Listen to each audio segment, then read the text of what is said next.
ശബരിമല സ്വർണ്ണക്കൊള്ള കേസിൽ ഉണ്ണികൃഷ്ണൻ പോറ്റിക്ക് ജാമ്യം കിട്ടിയിരിക്കുന്നു എന്നതാണ്. ഉണ്ണികൃഷ്ണൻ പോറ്റി പുറത്തേക്ക് ഇറങ്ങുകയാണ്.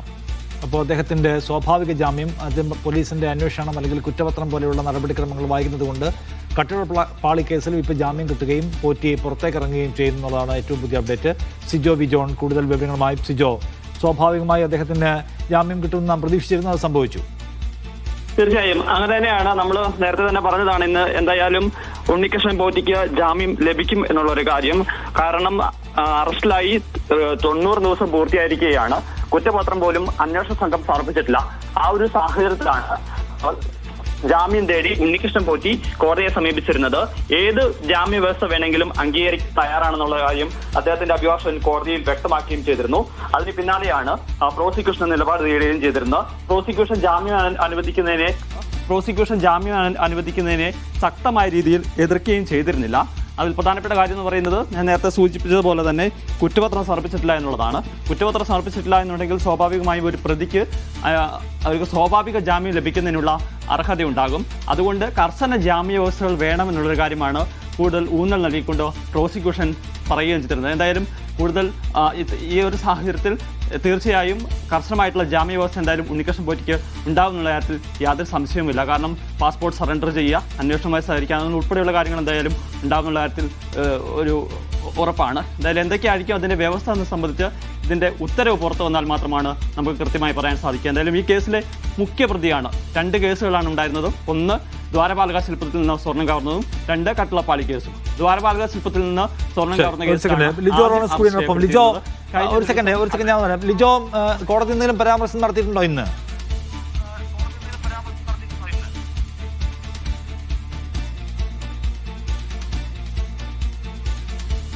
ഉണ്ണികൃഷ്ണൻ പോറ്റി അപേക്ഷിച്ചിരുന്ന 2ാമത്തെ ജാമ്യ ഹർജിയിലും കോടതി ഇപ്പോൾ ജാമ്യം നൽകിയിരിക്കുന്നു എന്നുള്ളതാണ്.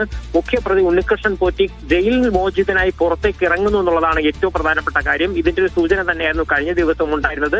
വാദങ്ങൾ നടക്കുന്ന സമയത്ത് പ്രോസിക്യൂഷൻ അതിനെ എതിർക്കാൻ കഴിഞ്ഞിട്ടുണ്ടായിരുന്നില്ല. ശക്തമായ വ്യവസ്ഥകൾ വയ്ക്കുക എന്നുള്ള ഒരു കാര്യം മാത്രമായിരുന്നു ഉണ്ടായിരുന്നത്.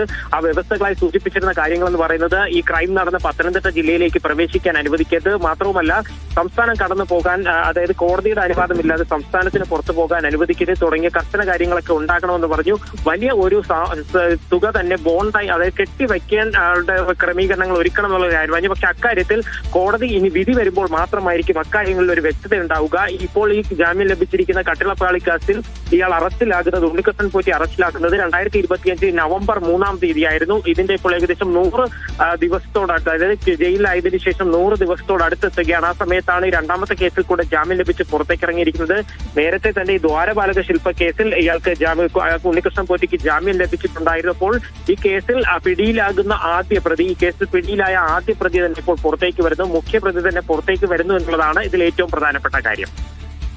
ഓക്കെ, ഇതിലിപ്പോ ഈ സ്വാഭാവിക ജാമ്യത്തിന്റെ പേരിൽ പ്രതിപക്ഷം വലിയ തോതിൽ സർക്കാരിനെ കുറ്റപ്പെടുത്തുന്നുണ്ടല്ലോ ലിജോ, അതിന്റെ ഒരു സാങ്കത്യം എന്താണ്? അതിന് അവർക്ക് ന്യായമായും കഴിയുന്നതാണോ? ഈ സാധാരണ ഒരാളെ അറസ്റ്റ് ചെയ്യുക അല്ലെങ്കിൽ ഒരു കേസ് രജിസ്റ്റർ ചെയ്ത് കഴിഞ്ഞാൽ 90 ദിവസം വരെ സ്വാഭാവികമായ റിമാൻഡ് എക്സ്റ്റെൻഡ് ചെയ്തുകൊണ്ട് അയാളെ ജയിലിലായിരിക്കുന്നതിനുള്ള ഒരു കാര്യമുണ്ട്. അതായത് കുറ്റകൃത്യത്തിന്റെ ഗ്രാവിറ്റി അനുസരിച്ചുകൊണ്ട്.